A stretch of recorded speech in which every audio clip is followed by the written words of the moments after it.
ಮೇ 1ರಿಂದ 4ರವರೆಗೆ ಮುಂಬೈನಲ್ಲಿರುವ ವಿಶ್ವ ಶ್ರವಣ ದೃಶ್ಯ ಮತ್ತು ಮನರಂಜನಾ ಶೃಂಗಸಭೆ ವೇವ್ಸ್ ಭಾರತವನ್ನು ಜಾಗತಿಕ ಸೃಜನಶೀಲತೆಯ ಕೇಂದ್ರ ಸ್ಥಾನದಲ್ಲಿ ಇರಿಸುತ್ತದೆ ಎಂದು ಕೇಂದ್ರ ವಾರ್ತಾ ಮತ್ತು ಪ್ರಸಾರ ಖಾತೆ ರಾಜ್ಯ ಸಚಿವ ಡಾ ಎಲ್ ಮುರುಗನ್ ತಿಳಿಸಿದ್ದಾರೆ. ಪ್ರಧಾನಿ ನರೇಂದ್ರ ಮೋದಿ ನೇತೃತ್ವದಲ್ಲಿ ಪರಿಕಲ್ಪನೆಗೊಂಡಿರುವ ವೇವ್ಸ್ ಮಾಧ್ಯಮ ಮತ್ತು ಮನರಂಜನಾ ವಲಯವನ್ನು ಮರು ವ್ಯಾಖ್ಯಾನಿಸುವ ಒಂದು ಪರಿವರ್ತನಾ ಚಳವಳಿಯಾಗಿದೆ ಎಂದರು.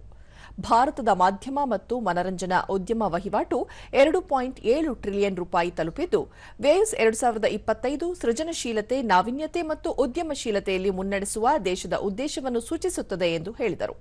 ಭಾರತದಲ್ಲಿ ವಿದೇಶಿ ಚಲನಚಿತ್ರ ನಿರ್ಮಾಣಕ್ಕೆ ಪ್ರೋತ್ಸಾಹ, ಸಹ ನಿರ್ಮಾಣ ಒಪ್ಪಂದಗಳು ಮತ್ತು ಚಲನಚಿತ್ರ ಸೌಲಭ್ಯ ಕಚೇರಿಯಂತಹ ಸರ್ಕಾರಿ ಉಪಕ್ರಮಗಳು ಜಾಗತಿಕ ಸೃಜನಕಾರರಿಗೆ ಆದ್ಯತೆಯ ತಾಣವಾಗಿ ಭಾರತದ ಸ್ಥಾನಮಾನವನ್ನು ಬಲಪಡಿಸುತ್ತದೆ ಎಂದು ತಿಳಿಸಿದರು.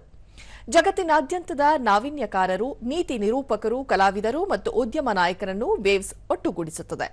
ಅಲ್ಲದೆ ಭಾರತದ ಮಾಧ್ಯಮ ಮನರಂಜನಾ ಉದ್ಯಮಕ್ಕೆ ಹೊಸ ಯುಗದ ಉದಯವನ್ನು ವೇವ್ಸ್ ಪ್ರತಿನಿಧಿಸುತ್ತದೆ ಎಂದು ಸಚಿವರು ತಿಳಿಸಿದರು.